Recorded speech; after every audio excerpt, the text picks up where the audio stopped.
Ooh, hey my babies, hey my darlings, hey my book besties, how are we?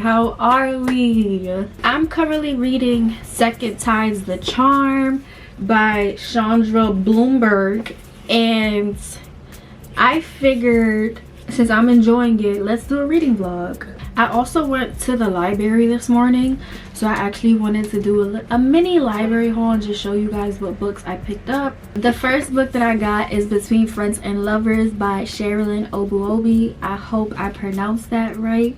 When I seen this cover and I read the premise of the book, I was like, yeah girl, we need that one. This story follows Josephine. Josephine is an Instagram influencer who basically gives out advice on health and just like love life. You would think that if she's giving out love advice, she would have some for her own, right? No. Josephine has been in love with her longtime best friend Ezra. On Ezra's 30th birthday party, he shows up with Josephine's childhood bully on his arm.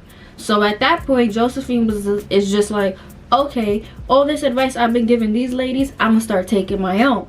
Clock it. And then there's Malcolm. Malcolm just released his debut novel, so now he's kind of like blooming into like a best-selling author. Josephine and Malcolm have seen each other on social, so when they come across each other in the party and Malcolm needs a way out, Josephine has no trouble coming forward and helping with that. But things take a turn. Not only do Josephine and Malcolm, I guess, start to feel each other, but as Ezra, now all of a sudden it's like, well, I like her, I've always liked her. I'm really excited to see where the story goes. The second book that I got is A Little Kissing Between Friends by Chinka C. Higgins. This book follows Sin and Julissa. Sin and Julissa been best friends for the longest, okay? But something transpires that has them looking at each other differently. Like first they were just besties and my ride or die. And something happened and now they looking at each other like, okay, maybe you is for me. Now maybe you is mine. Maybe we is meant to be together. This one, I've been trying to get my hands on it since like the beginning of summer. It just became available, if I'm not mistaken, like last week. I'm really excited to finally have this one. Like look at it, isn't she cute? Isn't she cute? But yes, I'm really excited for this one. The next book that I got is The Sweetest Remedy by Jane Igaro. I hope I'm pronouncing these names right. This book follows Hannah. Hannah is half white, half Nigerian. She didn't really have a good relationship with her mom, nor did she have a relationship with her father. When she gets invited to her father's funeral, being that she doesn't even really know nothing about her Nigerian side, she decides to just, you know, book that plane ticket and see what life has to offer. I was like, oop, request. I needs me that one. This one is giving very much tea, okay? The last one that I ended up getting is Yanika, Where Is Your Husband by Lizzie Damiola Blackburn. I hope I pronounced it right. I didn't know she was gonna be this big. Hold on. This book follows Yanika. Yanika is a 30-year-old Nigerian, and her parents and her aunts and literally basically all her family members are in this stage of her life where they're like, Yanika, like, when are you getting married? Yanika, where's your man? Yanika, where's your husband? Yanika, what are you doing? When her cousin Rachel gets engaged, she knows that the clock is ticking, and now that they're gonna be on her like a bunch of rabid dogs, so that's when she sets in motion the plan to basically find herself a wedding date. Of course, with her being an Oxford educated woman, everything gotta be, T's gotta be crossed and the I's gotta be dotted. So of course she comes through with a spreadsheet.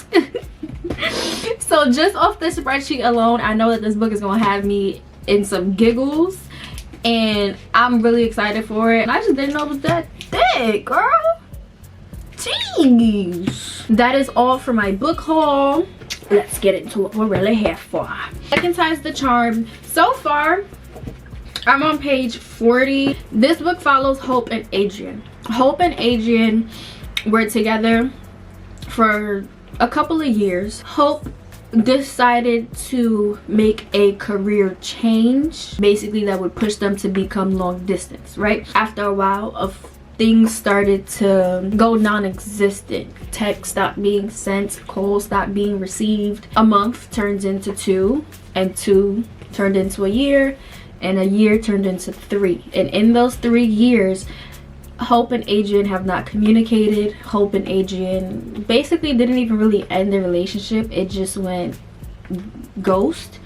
Her and Adrian both are in love with sharks. Her and Adrian both do shark research. Best friend is pushing her. Now she's forced to get back into shark research. And of course, the job that she gets is with said ex. And them doing shark research means that they will be on the boat in the water, forced proximity with no escape. Yes, and I'm already eating it up. The love is always there, has always been there. The love was never lost, it was never gone. Y'all both saying the same thing. Y'all both saying how much y'all miss each other, how much y'all love each other, how much y'all want each other back. Now's your chance. What y'all gonna do about it? I'm really excited to keep reading this, and I'm so happy that you guys are gonna be reading it with me. So with that being said, let me not break the book now. With that being said, let's get into it.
I can already see this is gonna have me ugly girl cry.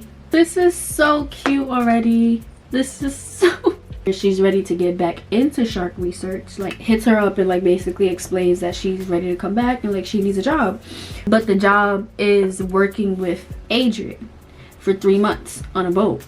She's thinking she'll get to do what she loves, and then in the process she can hopefully get over this man. He didn't know that she was coming. He didn't know that she was the one taking the job. He didn't know nothing. For 3 years, he's been trying to overcome his feelings of her as well. Like, he's been trying to get over her. And it hasn't been working for him either. He actually became famous. He became Instagram famous. He took that and used it to shine light on shark research. So now they have like this big whole like company and they're doing like shark research, right? So she didn't know any of this because she made a no Adrian pact. Like nothing, like no social media, no googling, no looking him up, no talking about him, nothing, because she thought that was the way to get over him, and it wasn't. She still thought about him every single day. Crazy, I know. Now she's on this boat. She's with Adrian. The boat is named after her, right? She thought it was somebody else's boat, so she's laughing about it. And then he tells her like, no, like that's my boat. Like that's me, right? So in her head, she's like, oh my god, like does he still love me? Like does he still want me? He still wants me. He doesn't want her there because he's still battling his feelings, and he feels that she broke his heart, and she feels that she broke his heart as well. This is what he said: we fell in love the first summer we met. Maybe this will be the summer I finally get over her. Ah, I hope not, man. I hope not. Ah. All right, let me get back to it.